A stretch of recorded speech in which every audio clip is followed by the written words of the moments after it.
මම එරංගා. අපි බලමු කොහොමද sign in form එකට remember me option එක add කරගන්නේ කියලා. මේ තියෙන්නේ මගේ sign in design එක. මම මෙතන remember me option එක add කරගෙන තියෙනවා. බලමු කොහොමද වැඩ කරන්නේ කියලා. අ, මුලින්ම මම මෙතනට email address එක, ඒ වගේම password එක දෙනවා. ඊළඟ මෙතන මම remember me option එක ක්ලික් කරලා ඊට පස්සේ sign in කියන එක දෙනවා. login sign in කියලා ආවා. login success කියලා ඇවිත් තියෙන්නේ දැන් මට. අපි දැන් බලමු එතනදී remember me option එකේ මොකද වෙන්නේ කියලා. මේ විදිහට cookie එකක් හැදිලා තියෙනවා remember me option එක අනුව. ඒ වගේම මම දැන් මෙතන refresh කරාන් පස්සේ මේ විදිහට remember me option එක නිසා මෙතන ටික් වෙලා තියෙනවා. ඒ වගේම මගේ email address එක automatically display වෙන විදිහට තමයි මම හදාගෙන තියෙන්නේ. අපි බලමු කොහොමද ඒක මම code කරගෙන තියෙන්නේ කියලා. මේ තියෙන remember me එකට අදාළ මගේ index code එක මම මෙතෙන්දී remember me එකට check box එකක් තමයි add කරගෙන තියෙන්නේ. ඒ වගේම මෙතන PHP add කරගෙන තියෙනවා. ඒ නිසා මම index එකේ උඩම ඒ කියන්නේ index file එකේ උඩින්ම PHP මේ විදිහට add කරගෙන තියෙනවා. cookie එකක් හදන්න කියලා මේ විදිහට. ඊට තමයි ඒක echo කරන්න කියලා මෙතන මේ විදිහට add කරගෙන තියෙන්නේ. අපි දැන් බලමු කොහොමද ඒක හදාගෙන තියෙන්නේ කියලා.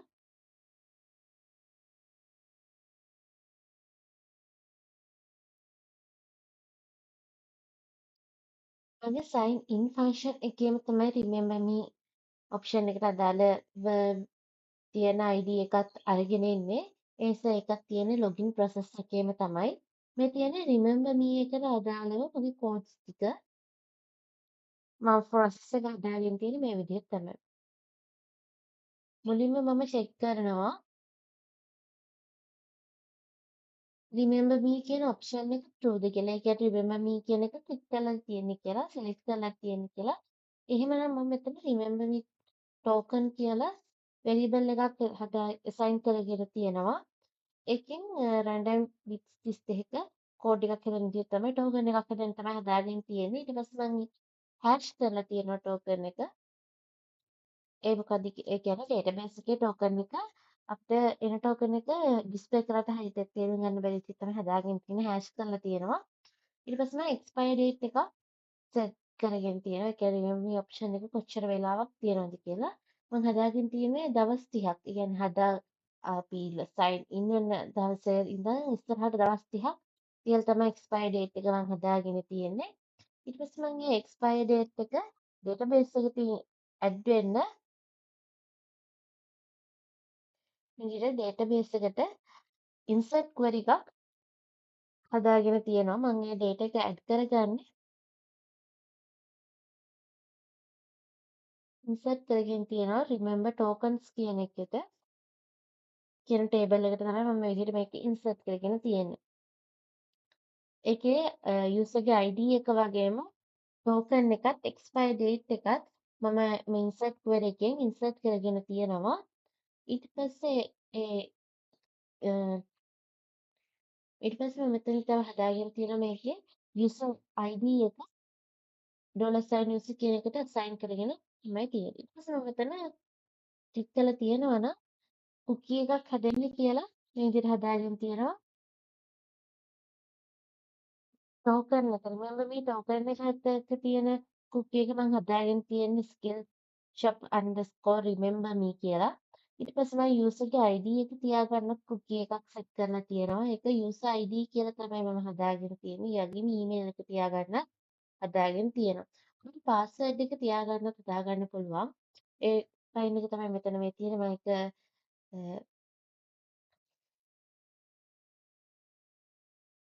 මේ විදිහට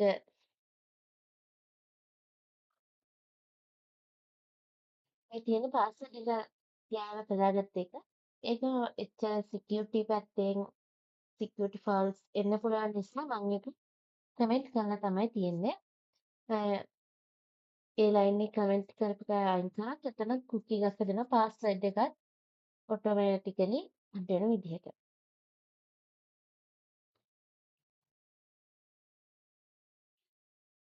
ඊට පස්සේ මෙතන end setting කියන්නේ සිලෙක්ට් කරලා නැත්නම් කුකී එක හැදෙන්න එපා කියලා.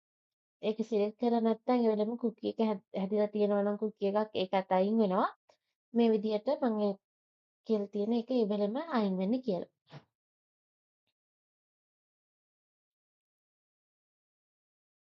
මේ විදිහට තමයි මම මගේ remember me option එක කෝඩ් කරගෙන තියෙන්නේ.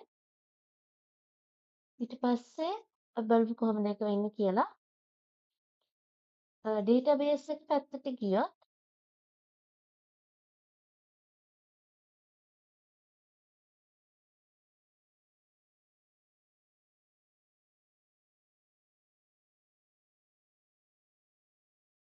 මේ තියෙන්නේ මගේ ඩේටාබේස් එක.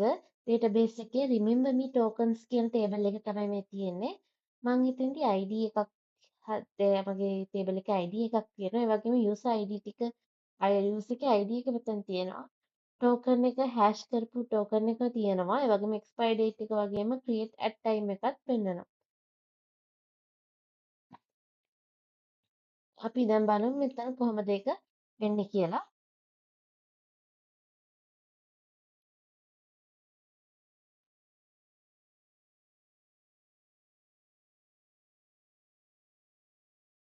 මෙතන මම remember me option එක දාලා ඉස්සෙල්ලා sign in වුණේ හින්දා මෙතන refresh කරාම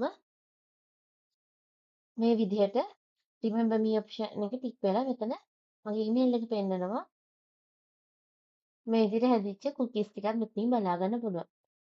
දැන් මම මෙතන remember me option එක අයින් කරොත්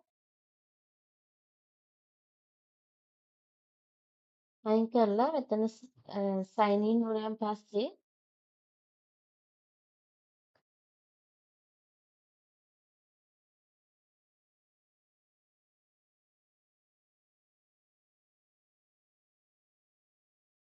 හැදිලා තිබ්බ cookies ටික අයින් වෙන විදිහට තමයි මම හදාගෙන තියෙන්නේ. එහෙම තමයි මගේ processing part එක සිද්ධ වෙන්නේ. එහෙම තමයි මම හදාගෙන තියෙන්නේ මගේ remember me option එකේ processing එක. Thank you.